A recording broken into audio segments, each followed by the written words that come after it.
Okay, so you ended up graduating from UH, and then how did you end up at Harvard? You're a 2.9 graduate Yeah. who wasn't good at school, wanted to be in a van surfing Yep. the rest of your life, and then you end up at one of the most prestigious Ivy League schools. So I became a better student at community college and at UH. As soon as I was paying for my Mm, education with the money that I was earning working various part-time jobs, everything started to click where I sort of started to understand. I also figured out that school was a game of mm-hmm, sorts, right? Like if you just did what was on the syllabus and you asked the teacher questions, you could pretty much get an A. mm, There was a system that you could follow.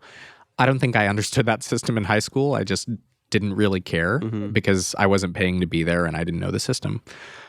So I was a better student at the end, and I was helping to run You Speaks Hawaii, which was this arts nonprofit. We taught creative writing, performing arts in the public high school system. We would host community poetry slams and open mics. So at the time that I was done with undergraduate, I was hosting these large events. Sometimes 250, 300 people would show up to watch teams from a bunch of public high schools share their poetry. Really powerful stuff. And I thought at the time, if I go get a master's degree in education, I can come back and continue leading this nonprofit or lead an arts nonprofit. And that was my ambition at the time. So at the time, I was also dating a girl who was going to school on the East Coast, and I wanted to be closer to her. So I looked for a master's in education that was 1 year because I couldn't afford 2 years, that was from a good school in education, and that would be on the East Coast so I could be closer to my girlfriend at the time. Harvard sort of had a 1 year program, master's in education. It was on the East Coast, and it just happened to be like one of the best schools in the world. mm, So I was like, well, that seems like the choice, right? I'm going to choose that one.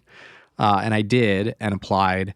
And so I did everything that I thought I needed to do to get in. My statement of purpose, I had 3 people help edit it. I rewrote it like 24 times, oh, from front to back. I went up to do the visit day where you meet the people. I asked the director of the program I was applying to, like, what can I do to really maximize my chance to get in? And just did everything I could to get in. And my mom at the time asked me, she's like, what are you going to do if you don't get in? mm, And I was like, I'll just apply again next year. I had my mind set. And I was like, I'm going to go to Harvard. I'm going to do this program. I'm going to then work in nonprofits. And so that's how I got into Harvard is I don't know, I had the will and I really mm. wanted it.